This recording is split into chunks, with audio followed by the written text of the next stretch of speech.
Have you ever finished a painting and thought, well, that looks fine, it's competent, but it doesn't feel like anything? I think that's what happens when we play it safe, when we stick to what we know, what we can control, what we're pretty sure will work. And I get it, there's comfort in that. But comfort and growth don't really live in the same place.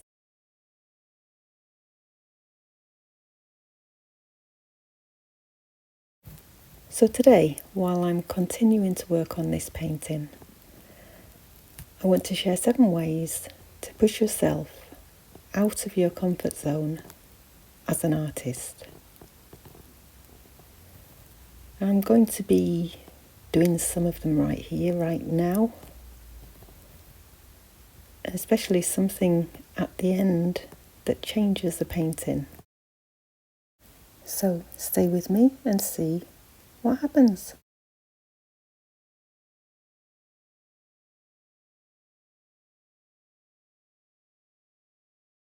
I'm continuing with this painting, which was inspired by a trip to the ocean, to Biarritz here in the south of France. And I'm using different tools, techniques in another layer of the painting process.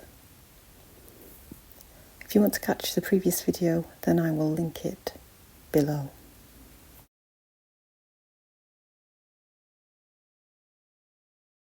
So let's get started with a few, and there's probably more. I always had more. They always end up being more than the 7 that I intend to do, but I've just seen one there, and that is turn your canvas around.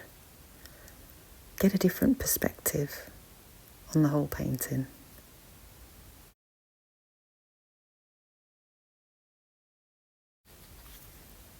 Use a tool that you've never used before. Here you can see me using this paper towel, and if you're used to watching me, you know that I love to grab tools from around the house to create marks in my painting. And this one is a tool that potters use. I have started recently creating painted pots, and I use this with clay, and I thought, why not try it in my paintings? We all have our go-to tools. The brushes we reach for without even thinking, and the palette knife, the trusty palette knife.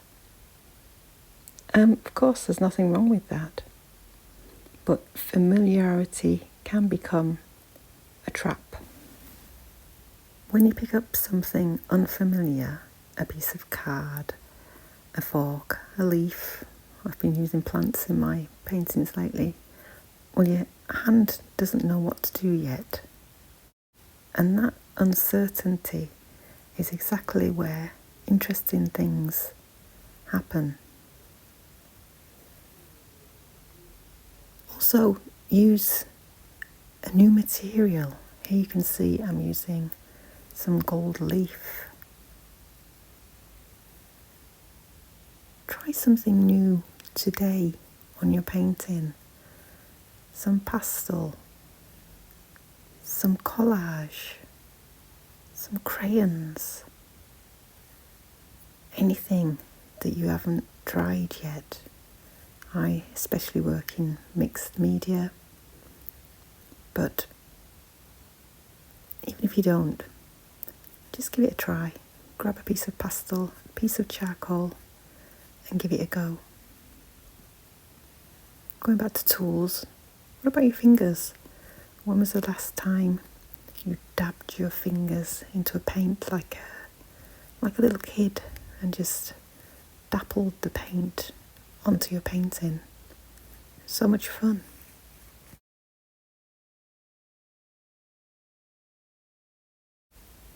You can't be too careful with a tool you don't know. And sometimes that's precisely what the painting needs.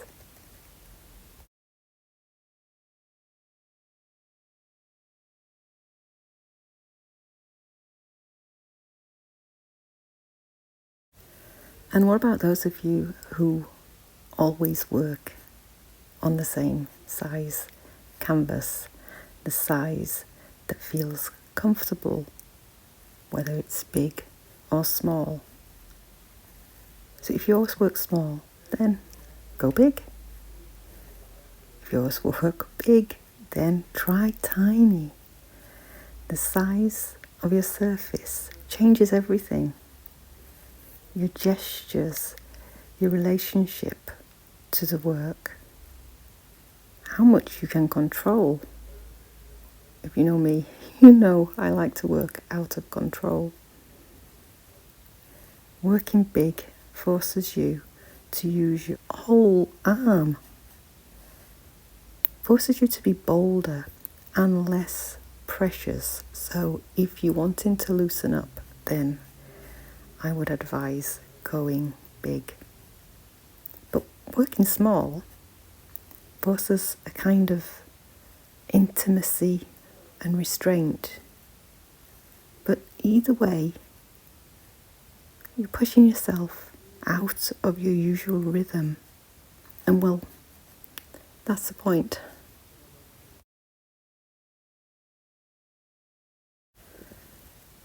There I am, turning the canvas again. Get an upside down view.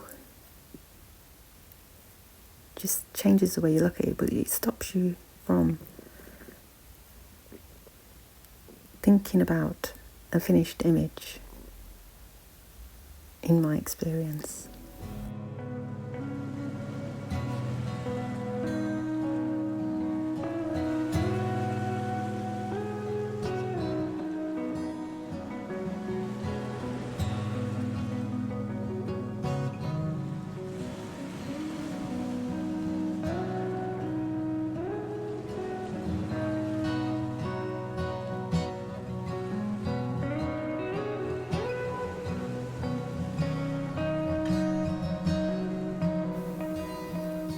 Pick a colour you'd normally avoid.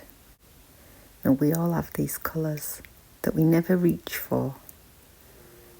Maybe you think they don't suit your palette, or you've decided they're just not you. But those avoidances are worth questioning. Some of my most interesting colour discoveries, like this, I never can remember if it's green gold or gold green, that I've got here on a piece of collage paper, which I'm not a greeny person, but I tried this, I absolutely love it. But that came from forcing myself to pick up a colour that I normally just push back, to the back of my drawer, and then, forget about. So pull out those paint drawers and see what's lurking in the back and, give them a try. It might not work, but it might open something up that you didn't know was there.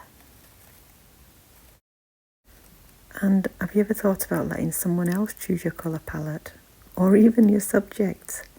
Hand the decision over to someone else, a friend, or a photo that you didn't take yourself. Removing your own choice from the equation could be surprisingly liberating. You can't be too attached to the outcome when you didn't even choose the starting point. Well, I'm not sure how many we're up to now, but here's another one. Set a timer and don't stop until it goes off. Sometimes we stop too soon. We step back, we hesitate, we decide if it's finished before it really is. A timer removes that option. Set it for, let's say, 20 minutes, 30 minutes. Whatever feels a bit too long. And commit to not putting down the chosen tool until it rings. You find that you start with comfortable decisions, but then you're quickly forced into territory that you wouldn't normally reach. And that's where some of the most interesting work happens. In those last few minutes when you've run out of safe choices and you're forced to try something new.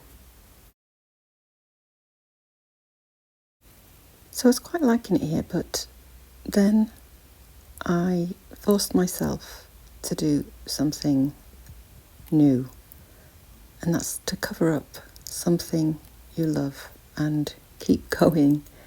And this is one of the hardest things to do.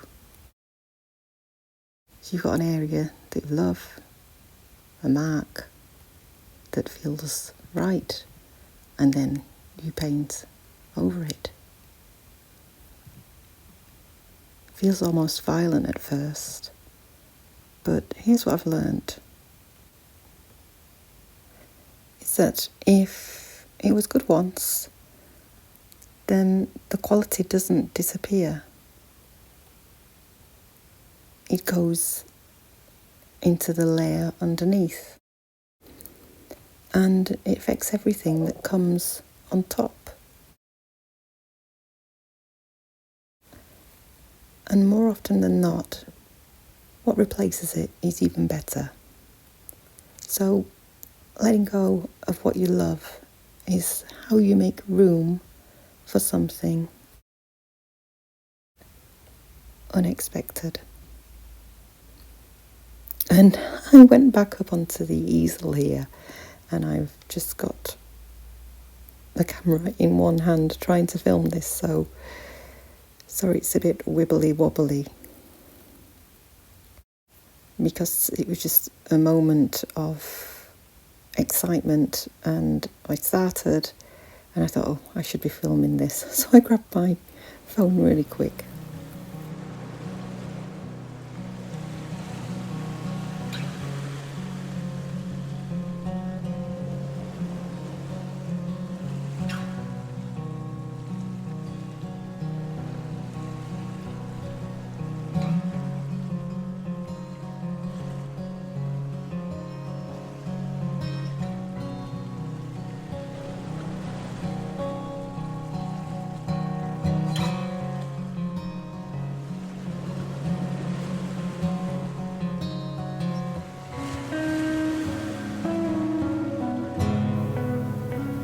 Okay, so for the last,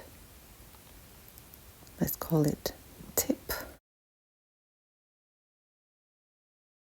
do something dramatic and see what happens.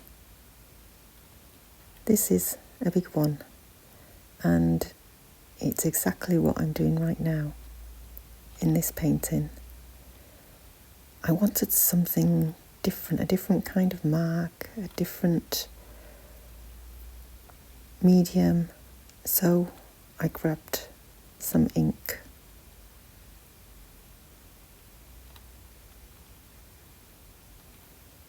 And the principle is this: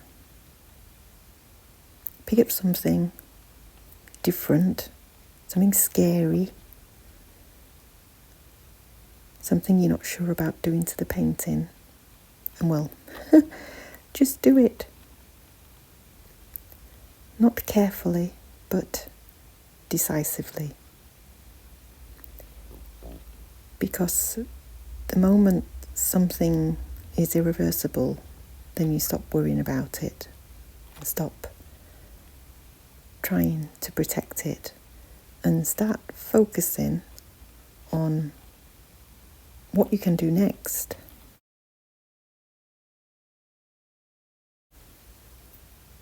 And what comes next is almost always more alive than what was there before.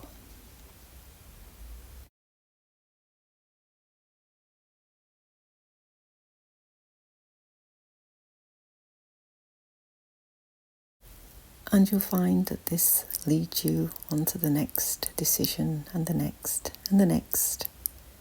So, well, you never become stuck for a start, and you never stop experimenting, which is my favourite thing to do.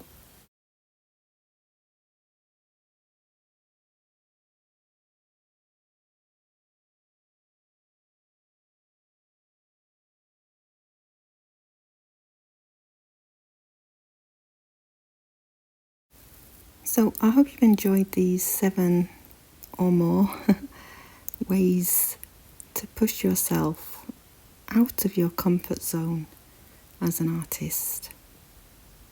And well, I hope you can see how the painting changed from the beginning to now just by, well, following these ideas. I don't think this painting's finished yet, but I think that will be for another video, and maybe some more painting tips, techniques that I myself follow.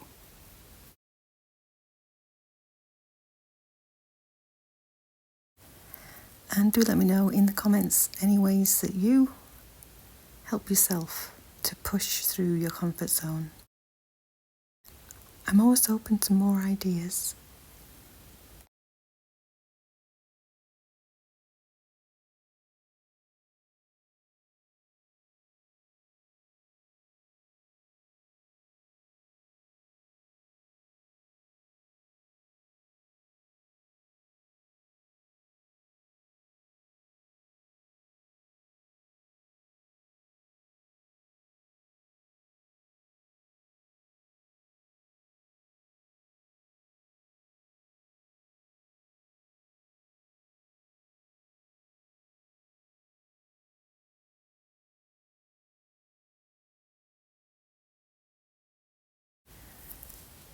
I really like these marks that I created in the end, and well, I look forward to seeing what happens next. If you're looking to discover more about mixed media, then I have brought out a course, and I will put the link below if you're interested in that. You can take a look, read about it.